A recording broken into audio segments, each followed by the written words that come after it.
Pak, ada acara lain, mohon maaf, jadi ini sebelum Bapak pergi Pak, izin boleh nggak ini ada resolusi yang disampaikan oleh Pak Kiai Kampung Pak, akan dibacakan Pak Satya, sebentar aja Pak. Ya, silakan Pak, berikut Pak Satya Wibowo, Pak Satya, ya, Satya Widya. Saya bacakan. Ya nanti ya. Yang saya hormati Pak Prabowo Subianto selaku calon Presiden Republik Indonesia 2024-2029, izinkan kami untuk membacakan mujadalah Kiai Kampung yang merupakan hasil dari diskusi langsung para Kiai Kampung dengan masyarakat yang paling bawah, Bapak. Kami bergembira tadi dari penjelasan yang Bapak sampaikan sudah banyak setidaknya menjawab dari hasil diskusi dan mujadalah para Kiai Kampung dengan para masyarakatnya. Kami sendiri dari panitia juga melakukan beberapa kali Zoom untuk membahas masalah ini. Izinkan saya membacakan, Pak, tidak lebih dari 2 menit. Bismillahirrahmanirrahim. Assalamualaikum warahmatullahi wabarakatuh. Bahwa sesungguhnya terpenuhinya kebutuhan dasar ialah hak semua warga negara, termasuk warga masyarakat desa. Hal ini sejalan dengan amanah konstitusi yang mewajibkan negara untuk memenuhi hak-hak dasar tersebut berupa pendidikan, kesehatan, sandang, pangan, dan papan. Kewajiban ini juga sesuai dengan kaidah usul fiqh tasarruful imam alal rayah manutun bil maslahah, yang berarti kebijakan pemimpin terhadap rakyat harus didasarkan pada pertimbangan kemaslahatan. Namun fakta di lapangan masih jauh dari harapan dan cita-cita luhur yang diamanatkan melalui konstitusi. Kemiskinan, ketimpangan sosial, dan keterbelakangan masih terjadi dalam kehidupan masyarakat, khususnya di pedesaan. Hal ini tidak sesuai dengan prinsip pembangunan yang partisipatoris, berkeadilan, dan berkelanjutan. Perencanaan pembangunan seringkali tidak mencerminkan kebutuhan masyarakat. Mereka hanya dipandang sebelah mata, dipinggirkan, bahkan tidak didengar aspirasinya, sehingga menjadi permasalahan serius yang mendesak diselesaikan. Oleh sebab itu, melalui majelis yang mulia ini, kepada para calon Presiden Republik Indonesia 2024-2029, Forum Mujadalah Kiai Kampung seluruh Indonesia menyampaikan resolusi sebagai berikut. 1. Menyatakan keberpihakan, menjamin, dan bertanggung jawab atas terwujudnya sistem pendidikan dan kesejahteraan guru yang manusiawi. Masih banyak guru-guru di pedesaan yang menerima gaji sebesar 70.000 per bulan. Masih banyak lembaga pendidikan, terutama pesantren di desa-desa yang kondisinya sangat memprihatinkan. Untuk itu kami menuntut agar setidaknya 20% dana desa yang diperoleh dari pemerintah pusat harus dipergunakan untuk kesetaraan pendidikan tersebut. Nomor 2, menyatakan keberpihakan, menjamin, dan bertanggung jawab untuk penyelenggaraan pelayanan kesehatan yang setara dimanapun di Indonesia, terutama di pedesaan. Untuk itu diperlukan terbentuknya Bank Kesehatan Desa yang menangani urusan administrasi, sehingga seluruh warga desa akan mendapatkan pelayanan secara langsung dan prima, tanpa harus menghadapi sistem birokrasi yang berbelit-belit. Nomor 3, menyatakan keberpihakan, menjamin, dan bertanggung jawab atas ketersediaan pupuk sesuai kebutuhan petani sepanjang tahun, dengan angka-angka subsidi dan pola distribusi yang transparan. Untuk itu diperlukan terbentuknya Bank Pertanian Desa yang menjamin ketersediaan dana pinjaman bagi pembelian pupuk dan kebutuhan pertanian lainnya tanpa sistem birokrasi perbankan yang menyulitkan petani. Untuk mewujudkan ketiga butir resolusi tersebut, berikut solusinya. Kami menuntut peran kepemimpinan nasional periode 2024-2029 agar mengeksekusi dalam 100 hari pertama masa kepemimpinannya, serta membuka jalur komunikasi dan akses yang konsisten kepada Forum Mujadalah Kiai Kampung seluruh Indonesia. Hal ini dimaksud untuk meningkatkan sinergi dan evaluasi yang akuntabel, berkeadilan, berkelanjutan demi terwujudnya negara Republik Indonesia yang baldatun thayyibatun warabun ghafur, negara sejahtera yang penuh rahmat dan ampunan Tuhan. Wallahul muwaffiq illa al-qamitorik. Wassalamualaikum warahmatullahi wabarakatuh.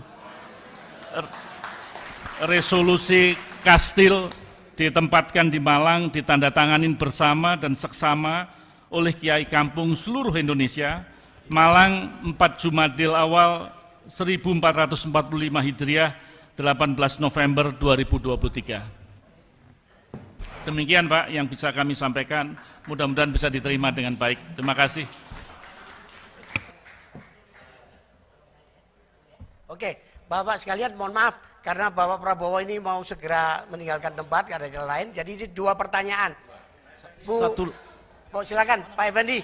Tes ya, satu yai dan satu nyai ya, boleh ya.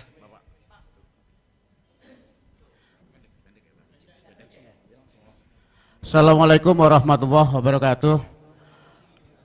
Pak Prabowo yang kami hormati, saya langsung ke pertanyaan Pak, karena saya tahu Bapak ada acara lagi di pesantrennya almarhum Kiai Hasyim Muzadi. Ya, saya langsung Pak, saat pemilu ini selalu Kiai Kampung itu hanya menjadi alat kepentingan suara. Ya. Jadi setelah terpilih jarang ingat Pak pada Kiai Kampung, baik yang ngajar di musola, di madrasah, di masjid dan TPA serta pesantren-pesantren yang kecil di pedalaman. Tokoh agama ini di tingkat perdesaan jarang diperhatikan. Jadi kadang-kadang lewat masa idah Pak, lupa. Ini selalu. Tetapi setiap musim pemilu begini dikumpulkan, silaturahim. Maka kami butuh apa solusinya jika Pak Prabowo terpilih nanti di 2024. Terima kasih. Wawal muafiq ila aqwamit thoriq. Wassalamualaikum warahmatullahi wabarakatuh. Ini setengah katanya, setengah aja, setengah. Oke, terima kasih Pak Prabowo. Saya ingin menanggapi slide yang dari Bapak tadi tentang istilah makan siang di Pompes dan di sekolah. Kami punya pesantren, kami tidak setuju kalau ada santri peserta didik dapat beasiswa, sebenarnya nggak setuju saya. Itu mendidik seakan-akan guru pesantren yang membutuhkan santri, bukan santri yang membutuhkan pesantren. Jadi Bapak kalau jadi, Bapak mau ngasih ikan sama mau ngasih pancing? Itu yang penting Pak. Kalau kasih ikan kami tidak butuh, itu menjadikan peserta menjadi nakal. Tapi kalau dikasih pancing, insya Allah nanti apa yang disampaikan Bapak akan berhasil. Ibu satu ya. Assalamualaikum. Ada dua. Pada tadi Pak, tadi. Satu. Assalamualaikum warahmatullahi wabarakatuh. Terima kasih. Saya nyatiti beberapa hal Pak di saat nanti Bapak insya Allah akan terpilih menjadi presiden. Satu, dipermudah regulasi masalah perizinan ekspor. Kenapa? Kalau tadi Bapak paparkan masalah itu tentang nikel dan segala macam, di sini tidak ada Pak. Di sini adanya pohong. Itu bisa diekspor, tapi kita tidak tahu bagaimana regulasi dan perizinannya. Itu aja Pak. Terima kasih. Ya, langsung. Jawab. Saya jawab yang terakhir dulu ya. Maksud Ibu apa?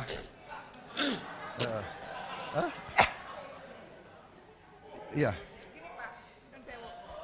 Kalau tadi Bapak paparkan sejauh mana tuh tentang nikel, biji besi dan segala macam Pak ya. Kalau di Malang, non sewu, hal itu tidak ada. Yang ada di sini adanya ketela pohon dan lain sebagainya. Itu pun juga bisa menjadi yang diekspor. Tapi kita tidak tahu bagaimana caranya. Jadi regulasinya dipermudah dan pendidikan untuk itu bisa Iya, jadi Bu, Malang kan bagian dari Indonesia. Iya kan? Malang membutuhkan sekolah, membutuhkan rumah sakit, membutuhkan aspal. Memang di Malang nggak ada aspal, aspalnya dari Buton. Jadi kita ini satu kesatuan. Kita satu bangsa dan satu negara. Jadi ini semua adalah untuk membiayai guru-guru yang Bapak tadi mengeluh dan merasakan penghasilan kita kurang. Kan begitu. Bagaimana kita meningkatkan? Bapak tanya solusi. Solusinya adalah untuk meningkatkan penerimaan uang. Baru kita bisa perbaiki kondisi hidup guru, dokter, perawat, semuanya kita perbaiki. Kalau nggak ada penerimaan bagaimana? Kalau kekayaan kita mengalir terus ke luar negeri bagaimana? Ya Bu ya. Jadi saya mengerti. Ketela, singkong, sangat strategis. Mungkin singkong kita butuh untuk Indonesia juga. Ya kan, karena kita sekarang import gandum. Padahal gandum tidak bisa kita tanam di Indonesia. Ya, jadi saya kira itu jawabannya ya. Jadi kita tidak bicara Malang saja. Nggak bisa. Ya, jadi kira-kira bisa Bapak bisa mengerti nggak? Bagaimana ada seorang calon pemimpin atau pemerintah yang hanya janji-janji saja? Ya kan, saya akan perbaiki semua gaji guru-guru di semua. Bagaimana? Uangnya dari mana? Makanya saya jelaskan, uangnya dari sini. Kekayaan harus kita kelola. Harta kita harus kita kelola dengan baik. Kita akan jadi negara sangat makmur. Nah, tadi Bapak katakan saya tidak paham. Jadi kalau Bapak tidak mau terima, nggak apa-apa. Loh, kita mau bantu kok. Ya, loh, pemerintah lihat sekarang anak-anak kita kurang gizi. Jadi yang kurang gizi kita bantu. Yang sudah cukup gizi yang tidak mau terima bantuan ya tidak ada masalah. Ya bagaimana? Bagaimana? Kalau Bapak tidak mau terima bantuan, nggak apa-apa. Kita akan salurkan ke yang perlu bantuan. Kan Bapak tadi mengatakan tidak mau terima beasiswa kan? Ya bagaimana? Artinya dari pihak pemerintah lebih banyak konsentrasi kasih pancingnya, jangan hanya konsentrasi pada ikannya. Oh, pasti kita lebih senang kasih pancing. Bapak tahu pemerintah Jokowi sudah bikin apa? Bapak pernah dengar dana abadi pesantren? Bapak sudah dengar? Pernah ada sebelum ini? Kan baru sekarang kita bikin dana abadi pesantren, ya. Kita mau kasih pancing. Ya. Kita mau kasih pancing.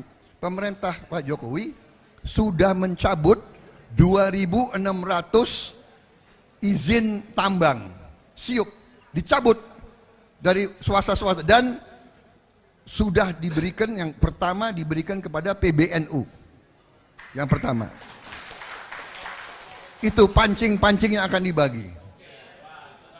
Iya kan? Ya. Tapi karena pancing ini perlu proses, perlu waktu dan perlu pengalaman, kita sekarang tidak mau berhenti, tidak mau nunggu untuk anak-anak yang kurang gizi, kita langsung kasih makan dan kasih susu. Ya. Tapi untuk orang-orang anak orang kaya nggak perlu lagi, ya nggak usah dipaksa, ya kan? Mereka mungkin sudah makannya lebih enak. Oke, terima kasih. Saya minta izin karena saya ditunggu di tempat lain. Saya masih ada 3 acara di Malang ini. 3 acara. Terima kasih.